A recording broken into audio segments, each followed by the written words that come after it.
편집과 CG로 마술을 하면 그게 무슨 재미인가요? 그래서 이 영화는 진짜 마술을 합니다. 오프닝에 나오는 홀로그램 마술을 볼 때 이건 좀 선 넘은 거 아닌가 싶었지만 그래도 마술이라는 게 모르고 보면 홀딱 속게 만드는 심리전도 중요하니까 넘어가기로 하죠. 물론 일부 장면에는 CG를 쓰고 촬영 각도, 편집 등의 효과가 있지만 기본적으로는 실현 가능한 원리를 기반으로 마술에 영화적 연출을 더하고 있습니다.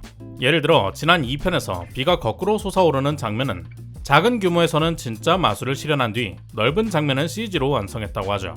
어쨌든 마술을 좋아하는 사람이라면 왠지 두근거리는 마술사기단의 귀환은 은근히 반가운 소식이었을 텐데요. 이번 3편의 부제는 Now You Don't입니다. 국내에는 그냥 Now You See Me 3로 개봉했죠. Now You See Me라는 문장 자체가 우리나라에서는 익숙하지 않은 말입니다. 원래는 Now You See Me, Now You Don't가 한 문장이죠. 영어권 마술사들의 기본 멘트 같은 건데요.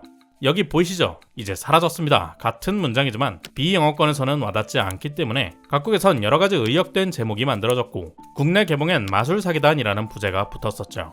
이제 3편에 이르러서야 완전한 문장이 영화의 제목이 되었는데요. 1편과 2편에 이어서 여전히 복수를 주제로 하고 있지만 자세히 들여다보면 조금 달라졌습니다.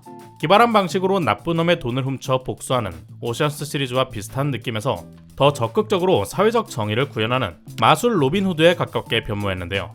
마술의 기본 원리, 중요한 일은 보이지 않는 곳에서 벌어진다 라는 것을 주제로 삼아 시리즈를 부활시키고 있죠. 이번에는 새로운 3명의 마술사와 함께 지난 시리즈의 모든 포호스맨이 복귀합니다. 1편에서 헨리 리버스를 연기했던 아일라 피셔가 실제로 아이를 임신해 2편에 합류하지 못했었죠. 이번에는 출산을 마치고 복귀한다는 설정입니다. 그녀의 자리를 채웠던 리지 카플란의 룰라 메이도 홍보에서는 등장하지 않고 숨겨져 있다가 극중에서 깜짝 등장하죠. DI의 멤버들을 늘리고 본격적으로 세계관을 확장하려는 것 같은데요. 포호스맨이 흩어졌던 이유가 작전 중 실수로 딜런이 감옥에 갇히고 팀이 분열했던 걸로 설명되죠. 영화로 만들어지지는 않았지만 그동안 포호스맨이 세계 곳곳에서 여러 악당들을 응징했음을 암시합니다. 앞으로는 개인적인 복수를 넘어서 다양한 정의 구현을 하는 스토리로 시리즈가 전개되지 않을까 기대되는데요.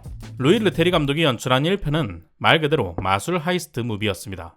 의문의 설계자가 모은 4명의 마술사가 엄청난 돈을 터는 기발한 작전과 팀워크, 여기에 화려한 마술을 더해 흥행했죠. 마술이라는 장르가 기본적으로 화려하고 신기한 볼거리를 주죠. 이를 위한 기술은 감춰야 하고 쇼를 진행해주는 스토리는 크게 중요하지 않습니다. 사람들을 유도하는 도구 정도죠. 그래서 이 마술 영화 시리즈는 처음부터 스토리의 개연성이나 마술의 현실성 지적을 받아왔는데요. 다소 비현실적인 마술은 다른 하이스트 무비에서 나오는 자물쇠 따기, 해킹, 소매치기 기술 등이 영화적 재미를 위해 쓰이는 것과 같습니다. 마술 트릭을 함부로 공개할 수 없다는 점에서 어쩔 수 없는 영화적 한계도 존재하죠. 다만 존츠 감독의 2편에서는 화려함과 재미는 늘어났지만 스토리의 설득력이 많이 무너졌다는 평가를 받는데요. 빌런이었던 테디어스가 DI의 멤버로 급격하게 캐릭터 전환을 하고 1편의 마지막에 등장한 떡밥이 회수되지 못했으며 아일라 피셔의 하차는 불가피했다지만 딜런과 알마의 로맨스도 갑자기 사라지는 등 시리즈로서의 정체성 유지에 문제가 많았죠. 그래서 10년 만에 돌아온 이번 3편은 앞으로의 도약을 위한 발판 마련으로 보였습니다. 좀비랜드를 연출하며 제시 아이젠버그, 우디 해러슨과 호흡을 맞춰온 루벤 플래셔 감독이 메가폰을 잡았죠. 우선 테디어스의 퇴장이 눈에 띄었습니다. 담당 배우 모건 프리먼의 연로한 나이도 문제고 이미 꼬여버린 캐릭터성을 해결할 필요도 있었죠. 또한 젊은 피를 수혈해 인원을 보충했지만 완전한 세대 교체를 꾀하지는 않았는데요. 지난 출연자들을 모두 복귀시켜서 시리즈의 연결성을 확보하려는 느낌이었습니다. DI와 포호스맨이라는 고정된 소수정예의 느낌을 벗어나서 언제든 여러 곳에서 활약할 수 있는 점조직의 느낌으로 변신시켰죠. 앞으로는 제작 환경에 따라서 일부 멤버들만 메인으로 출연하고 나머지는 이번에 마크 러팔로의 딜런이 그랬듯 카메오 정도의 출연만 하지 않을까 예상해봅니다. 아무래도 이번 영화에서 메인으로 내세운 캐릭터 저스티스 스미스가 연기한 찰리가 앞으로의 중심 인물이 될 것으로 보였는데요. 전체적인 판을 짠 인물이자 3편의 스토리인 복수극의 주인공이죠. 메인 빌런 베로니카와 찰리의 아버지 반덴버그가 나치 부역자라는 설정은 시대적으로 다소 진부하기는 합니다. 여기에 베로니카가 사업을 이어받아 저지른 무장단체와 범죄 집단의 자금 세탁, 찰리와 엄마에 대한 범죄를 합쳐서 단죄받아 마땅한 빌런을 만들려고 했었는데요. 오히려 혐의점이 너무 다양하게 흩어져서 관객에게 임팩트를 주는 데에는 실패했다고 봅니다. 저는 반덴버그 집안의 다이아 사업이 이 스토리의 가장 핵심이라고 봤는데요. 그녀의 사업은 위기에 처해 있습니다. 저렴한 인조 다이아의 등장이 문제죠. 마케팅으로 세계적 수요를 만들고 공급을 틀어쥐어 가격을 올리는 정책이 무너지기 시작한 겁니다.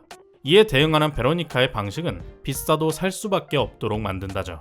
다소 과격하고 오버스러운 회의석상의 협박은 베로니카의 빌런적 면모를 강조하고 영화가 비판하려는 지점을 제시하기 위해서였습니다. 가치 있는 새로운 것을 만들어내기보다는 수요와 공급만을 조절해 막대한 이익을 챙기는 사람들 말이죠. 물론 단순히 브랜딩만 했다면 모르겠지만 불법적인 다이아 채굴부터 자금 세탁까지 검은 돈을 통한 이득을 얻는다는 게 문제입니다. 게다가 진짜 새롭게 가치를 만들어낸 인조 다이아를 시장에서 밀어내려고 애쓰는데요. 이와 반대로 포어스맨과 DI는 자신들을 도용하고 이용한 새 젊은이들을 흔쾌히 멤버로 받아들이고 함께합니다. 모든 멤버가 모여서 마술을 펼치는 프랑스 로시옹 성의 원테이크 장면에서는 마술의 역사를 훑고 올드와 뉴비가 마술을 주고받으며 역사에 대한 리스펙을 보여줍니다. 세대 갈등은 요즘 세계적인 이슈죠. 신구 세대가 마술이라는 같은 주제로 융합하는 훈훈한 장면을 보여주고 있는데요. 이 새로운 세대가 오프닝에서 보여준 것도 조작된 가치로 사람들 돈을 빨아먹은 암호화폐 사기꾼들을 골탕 먹이는 작업입니다. 눈에 보이는 화려한 것은 속임수고 중요한 일은 보이지 않는 곳에서 벌어진다는 마술의 원칙이 세상이 굴러가는 비밀로 확대되는 플롯이죠. 전통적인 다이아 산업과 새로운 크립토 산업이 언뜻 보면 다를지 몰라도 근본적으로는 같은 속임수라는 말을 하고 있습니다. 시대가 달라져도 사람들을 착취하는 방법은 그대로고 어느 시대가 되었든 세대 갈등은 있어 왔습니다. 겉으로 보이는 갈등은 눈속임이고 보이지 않는 곳에서 일이 벌어지고 있죠. 여기서 마술이라는 예술이 가진 속임수의 매력이 강조되는데요. 마술의 재밌는 점은 속임수임을 밝히고 한다는 것. 그렇게 속아도 기분이 좋다는 겁니다. 심지어 영화 속 대단한 마술사들도 서로의 마술에 속고 빌런의 함정에 빠지죠. 여기서 중요한 점은 누구나 속을 수 있지만 그 다음에 대처를 해야 한다는 겁니다. 포어스맨은 베로니카에게 속아 모래수조에 갇힙니다. 이를 돌파하기 위해서 여러가지 기술을 쓰죠. 마지막에 결정적으로 작용한 것은 헨리의 결혼 반지에 달린 다이아인데요. 영원한 사랑을 의미하는 다이아의 마케팅. 따지고 보자면 헨리 역시 여기에 속은 겁니다. 하지만 그 다이아의 특징을 이해하고 이용해서 함정을 탈출할 수 있게 되죠. 누구나 속을 수는 있지만 당하기만 할 필요는 없다는 걸 보여줍니다. 그렇다고는 해도 이들의 트릭은 대단하죠. 영화처럼 마술사가 은행을 털고 다이아를 훔치는 게 가능할까요? 만약 그럴 수 있다면 너무 위험하겠지만 히어로 무비의 슈퍼파워가 그렇듯 마석도 형사의 펀치력이 그렇듯 우리 편이라면 괜찮은 기분이 듭니다. 저처럼 마술을 좋아하는 사람들은 마술사의 그 무해한 전능함이 좋으니까요. 영화가 보여주는 마술이 진짜로 현실적이지 않아도 개연성이 조금 떨어져도 기분 좋게 속아주는 마음으로 다음 편도 보고 싶어진 저는 영상입니다. 여러분의 생각은 어떤가요? 댓글로 남겨주세요. 구독과 좋아요를 누르면 마술이 펼쳐집니다. 오늘도 긴 영상 시청해주신 여러분 고맙습니다. Check the mic and make sure it sound right, boys.